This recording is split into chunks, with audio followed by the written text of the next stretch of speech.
Hi guys, this is Gurneet. So in today's video, we'll be looking at another SQL trick, which is group by rollup. So let's get started. The problem statement that we'll be looking in today's video is how to calculate a subtotal in an SQL query. Before moving forward to solving this problem statement, let's understand what is a subtotal. So a subtotal is a total set of numbers to which other numbers are added. For example, in a bill, you can see taxes or discounts are added to the subtotal, as you can see in the below image.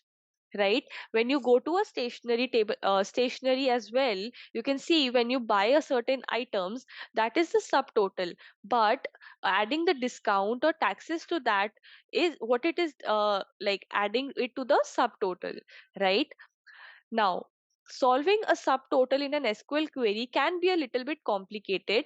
So to resolve this issue, SQL Server offers some group by extensions. Now, group by statement, what it does is it groups the rows that have the same values into summary rows. Like, for instance, if you have an orders table and you want to see the number of orders sent by the shippers, this query you can do by using group by. Right, now, group by like it is used with aggregate functions like sum, average, count, minimum and maximum to group the result set by one or more columns. Now, group by extensions, which include rollup, cube, and grouping sets, it allows you to extend the normal function of group by, performing multiple groupings with one SQL query, and prepare the SQL reports more precisely. Right, now, understanding the rollup extension. So rollup extension, what it lets you present subtotals along with the total sum, like the total sum, that means the grand total. So these are often called the super aggregated rows, and this function, it is used to generate the multiple grouping within one SQL query. Right, so the things that you need to remember about rollup extension is, first, that it is the sub clause of a group by, and the second most important thing is that it assumes a hierarchy among the columns. For instance, if we have a transactions table, right? So what a rollup extension will do, it will assume a hierarchy in a way that in a transaction table, transaction year, transaction month, and the transaction day. So it will assume a hierarchy among them and it will give you the result. Now, the syntax for the rollup extension goes by, for example, this we have a users table and we want to see how much the user has spent. So we will select the user ID and the sum of the spend. Right, and using the group by rollup, what it will do is it will give you the total, subtotal, as well as the grand total. So this will be more clear to you when we will solve this problem statement in our SQL server. So let's go ahead and do it. So now our first step is to create the table sales list. Now let's go ahead and create our table. Create table. Table name is with the values. Now the first column in a value will be the sales month with the data type n var char 20. Now, and the second is the sales quarters, right? With the data type will be again var char 20. Then we can have sales year with little small int, because we just don't require that much big value. And then the sales total, and the data type is money.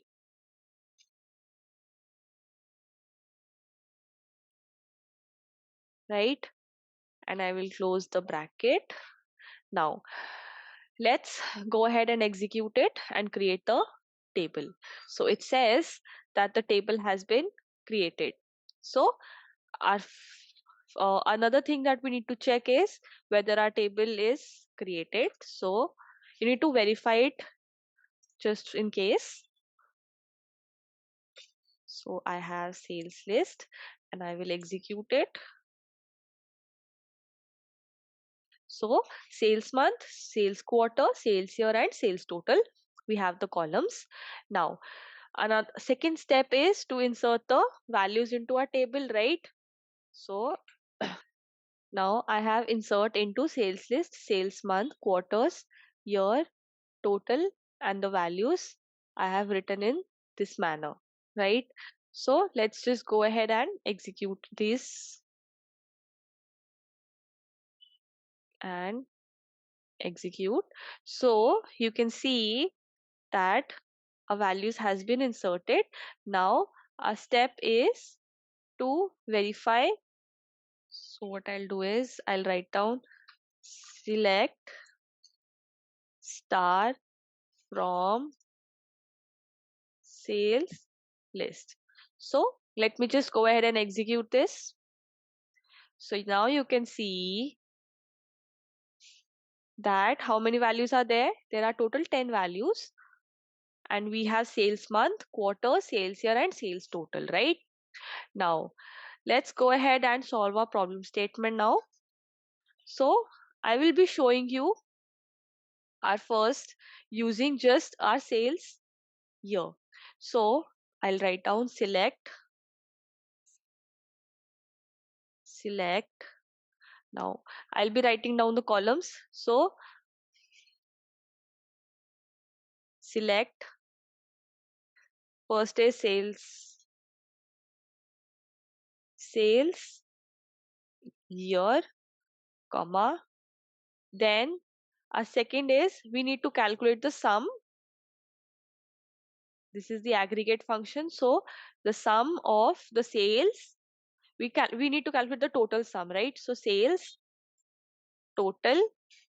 Then third, we can write down the name as well as sales, right? And then we need to, I'm just taking the sales here and the sales total from sales list, right? And since I'm using an aggregate function, what I need to use group by, and then I'll do roll up, right? And in my bracket, I'll be writing down sales. So what it will do is,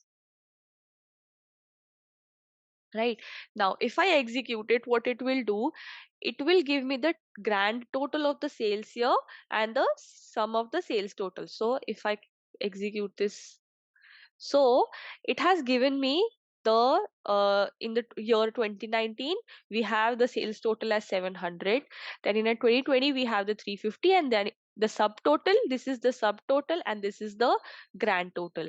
Now you can see that it has just given me because I have included just my sales here, so it hasn't included the month and the quarters, right? So now I will show you with the, now I'll again write select. Let me just copy only. And now what I'll do is I will include another column which is sales month, right? So, and in here also, let me just include sales month, right? Now, the result will be according to, as you can see in the previous one, this third row is the grand total and these two are the subtotals, right? So let me just execute this. So now you can see that in the month and in the year and in the month of July,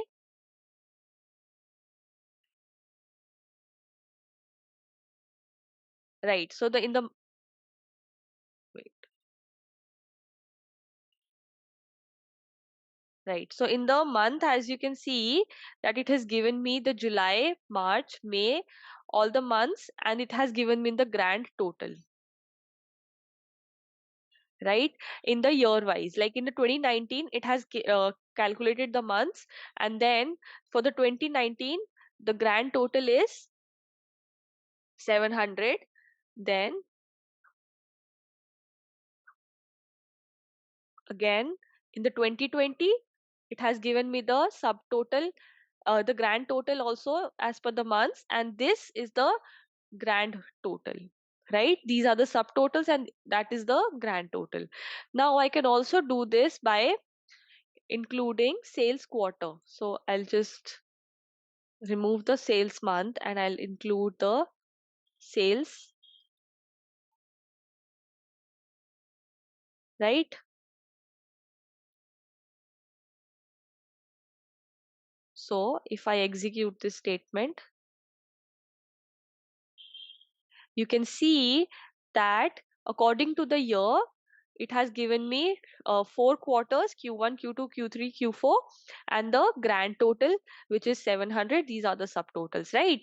Now, in the 2020, it has given me 3 quarters and the grand total, right? I hope this is clear. And this is the 10th row is the total grand total. These are the subtotals, right?